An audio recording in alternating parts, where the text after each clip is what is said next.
Hello everybody, welcome back once again to the Suikoden walkthrough. Alright, so we are back at the castle. And previous video there we had successfully recruited Shu.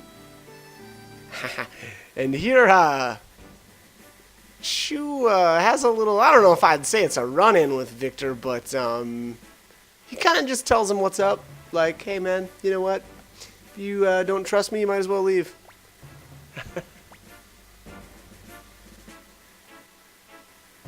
Don't believe in me and you'll be the loser. Fair enough. Okay, yeah, so wow. Shu is the boss around here, if it wasn't obvious. A blue boy. So, I mean, I don't know if I even want to say a little rough around the edges, but I don't even know if I want to say disrespectful. Maybe a little bit of both there, but he strikes me as someone that, you know, doesn't have a whole lot of time for nonsense, and yeah, maybe we'll just leave it at that.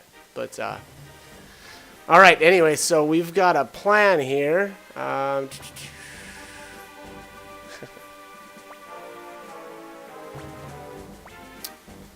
Infiltrate the Highland Armory, spread a rumor that the South Window soldiers will be executed when the war is over. Dirty, underhanded, I love it. Everyone else will stay here and protect the castle. Okay. So yeah, pretty good strategy already, and that's pretty much going to be the theme really going from here on out with Shu. He really is a I don't know, a pretty kind of a mastermind, I guess. I don't know. How else can you compliment an excellent strategist? I don't know. Anyways, alright. We're gonna win, we're gonna win, yes. Let's win, let's do that. Let's do just that.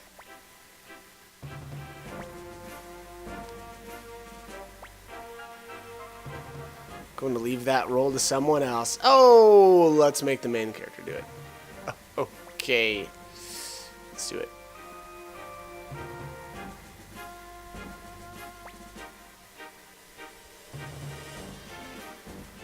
So, as much as I dislike Freed, he actually does play a substantial role here in this next battle. Okay. This time I'd like to win.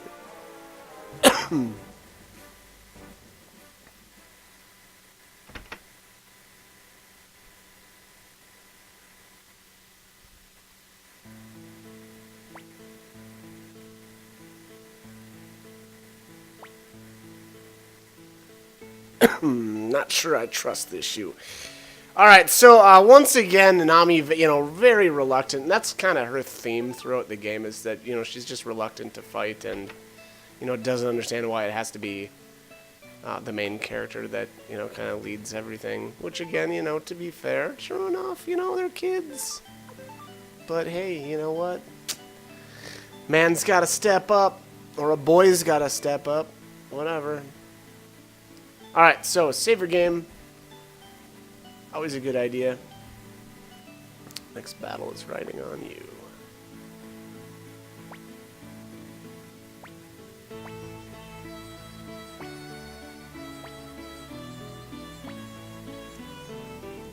Alright, as soon as you tell Shu that you're ready there,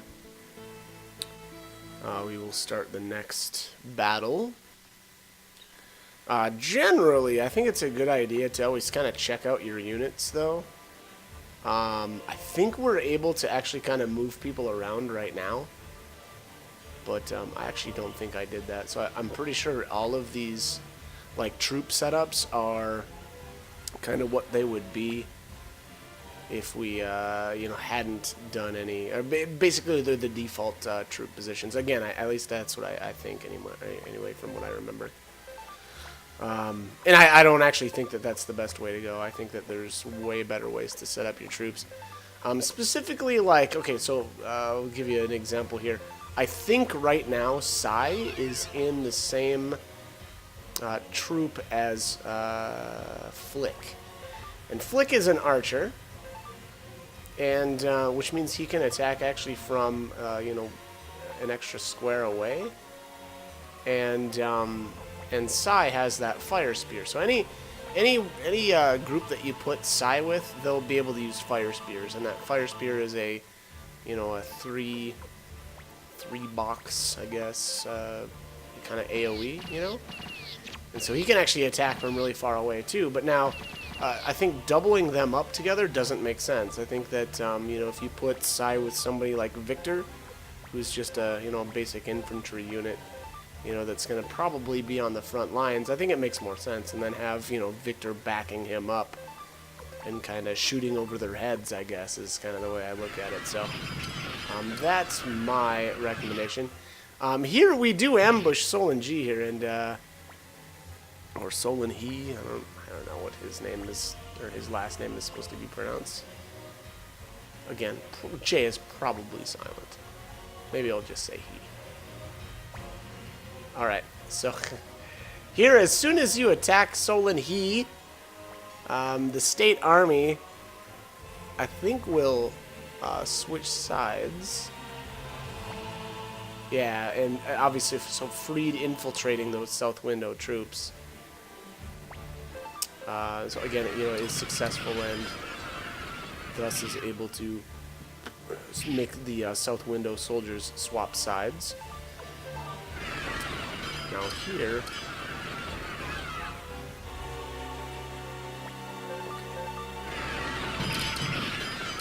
doing okay there. It's kind of goofy seeing the I don't know if the cavalry has any sort of bonus against the just regular infantry or not, but it's always kind of goofy when I see the cavalry get kind of wrecked by these just foot soldiers. So that's whatever. It's kind of, I guess, in other games it always seems like your cavalry units are really good against infantry.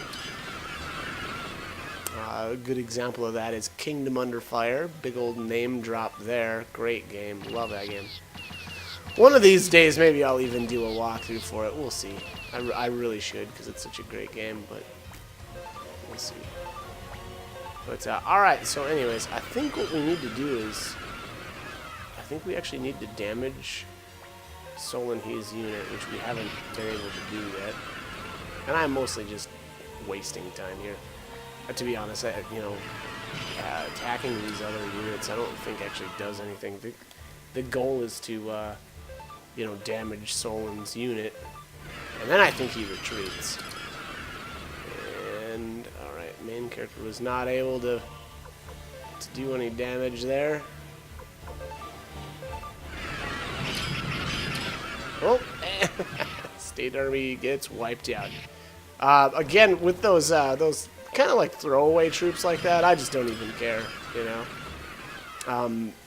to be fair, though, I really should have been a little bit more careful with Freed's troops.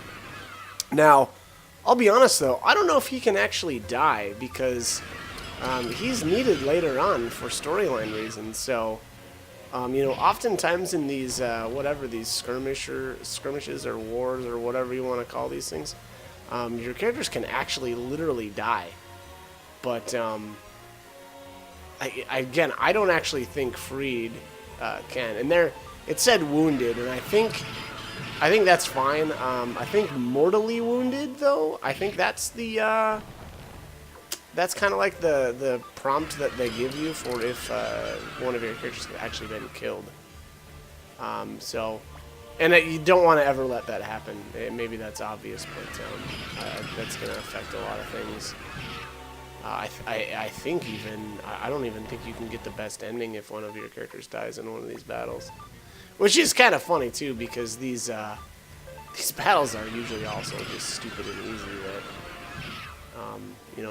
I would say it almost should never happen, but, sometimes it does, so. And there, Freed, I don't know if I'd say probably careless with him and just, whatever, let him get worked over, but... and here's Solon's being a real pain in the ass. But to be fair,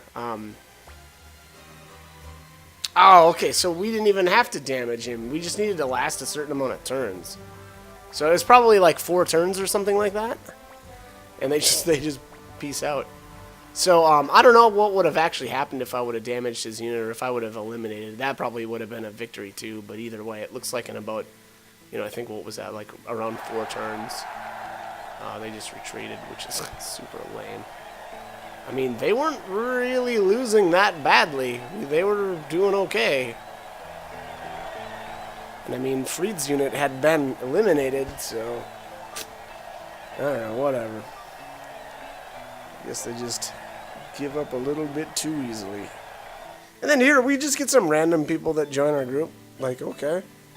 Sai joins your group. Bolgan. Ellie. All of a sudden, you're everybody's hero. Everybody wants you. Okay.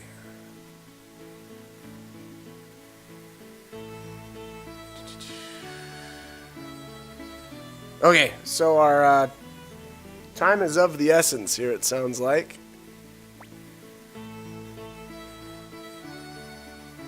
This great old castle. Yeah, again, I mean, who doesn't want to live in a castle? I'm a military genius, but I'm no good at leading people. Okay. Oh, yes, okay. So that is, or this is kind of the discussion about the fact that we need a leader. And, what was that? Or was that Victor or Flick that was like, no, well, what are you saying, Shu? You want to be the leader? And then she was like, no, I'm not the, I'm not the one that should do that. So, he does suggest the main character.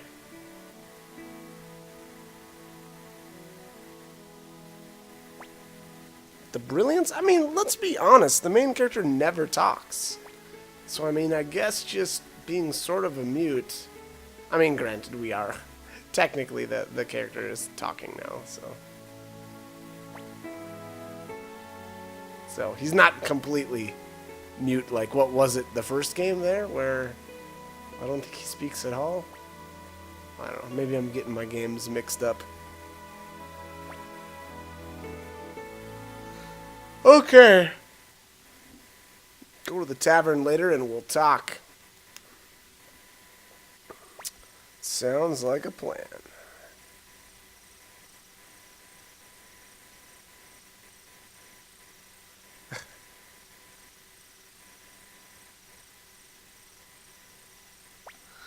Okay. So Nanami joins, and now we can go down to the tavern to speak with Victor. And we will learn a bit about Genkaku. Or a bit more. I actually forget what we've heard now and what we haven't.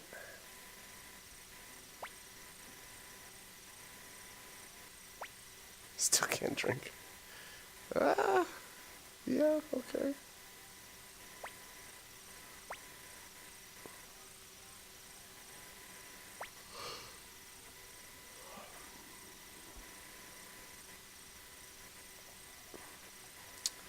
Okay, so 30 years ago, the Highland and the state had already fought a war.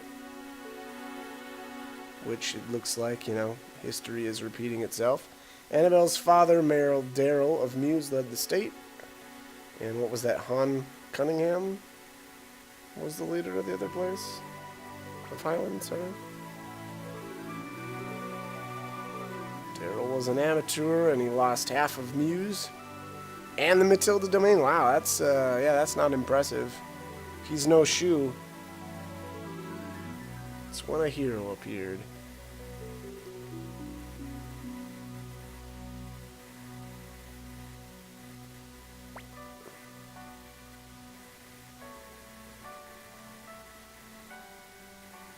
So, maybe I missed something, but I don't understand why Genkaku was working for the state. They were from the same village.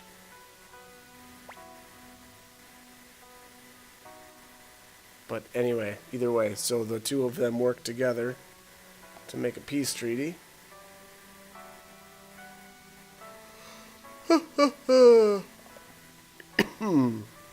This area looks familiar.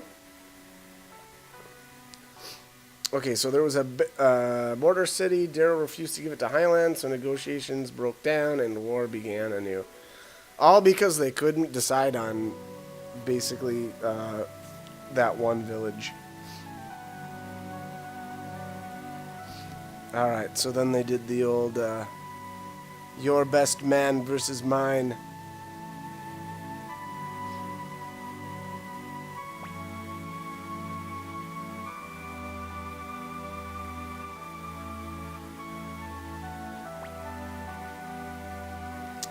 Alright, Kengaku never raised his sword. Daryl ordered him to fight, but he wouldn't do it.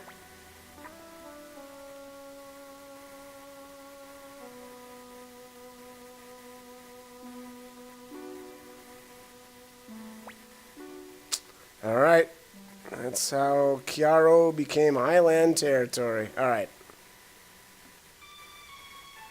Cool story, bro. Alright, so Genkaku was called a traitor, left without revealing his true reason for fighting.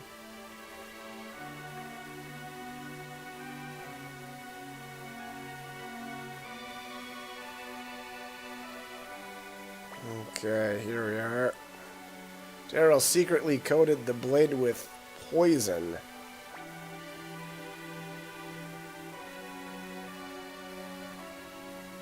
Oh, wow. Man, so... Forgot about that little twist there.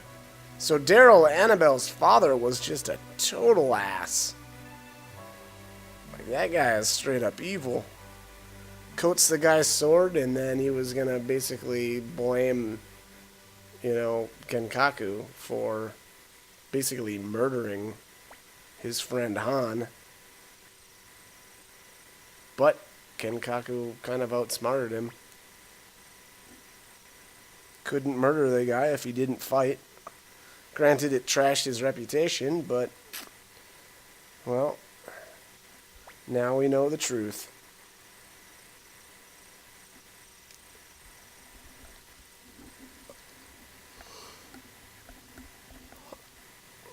Okay.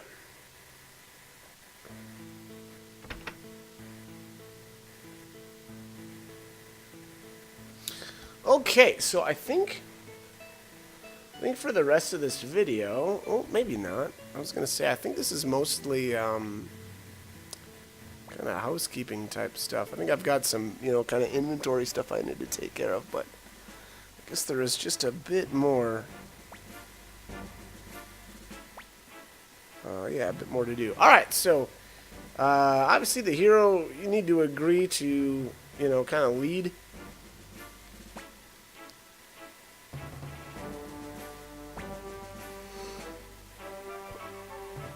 Okay, let's have a party!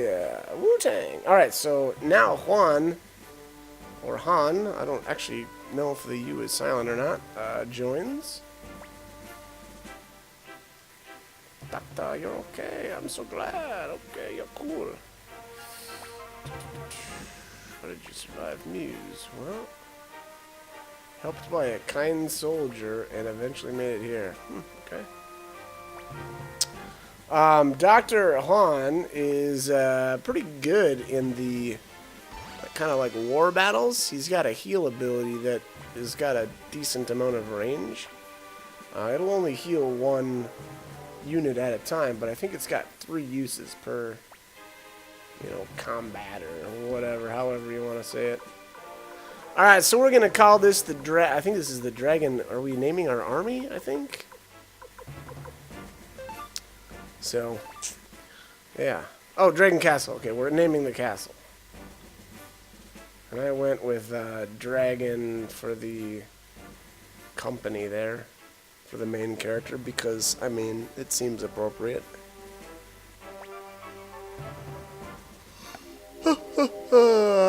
Excuse me. Jeez. Okay. So here Leknat shows up. Who are you? Keeper of the Gate Rune. Stars of Destiny are poised together once again. Okay. So she gives us the stone tablet. Stone tablet is pretty common. Actually, I should say it's a staple of all the Suikoden games there, where it just tracks all of the different Stars of Destiny that you recruit. This one's kind of interesting because on a few occasions you actually have to choose between certain characters. Now, obviously we'll go over that once the time comes, but yeah, and I don't know. It's it's really personal preference what you want to go with, but again, I will try to point that out when it happens.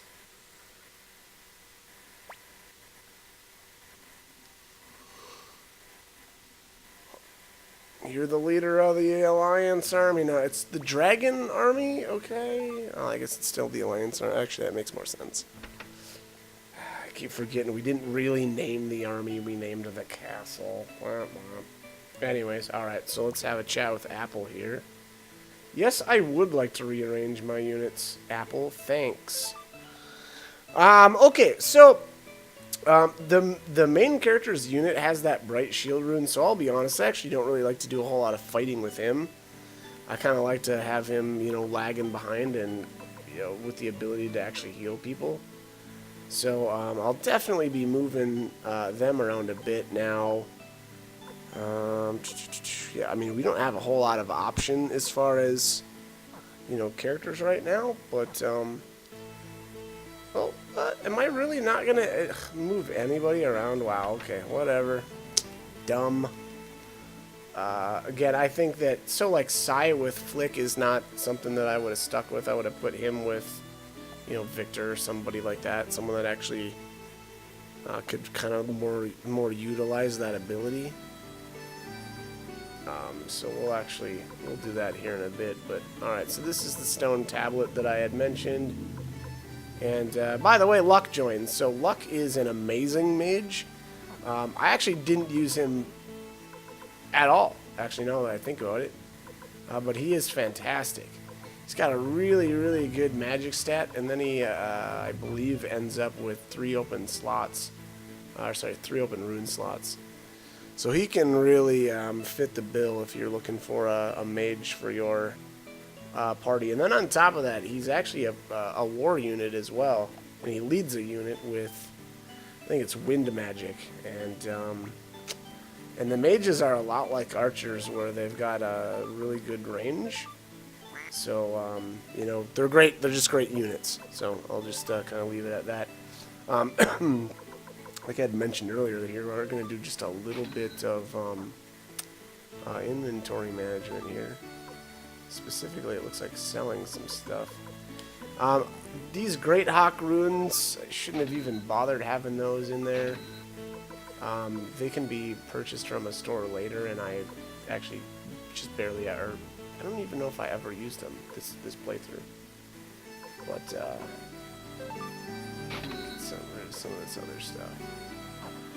And still gonna leave the recipes in there. Obviously, we don't have the cook yet anyway, so there's nothing we can do with those. But we'll just kind of move some stuff around. But anyways, I'm out of time. So as always, hope the guide was helpful, and hope you join me for more videos. Thanks for watching.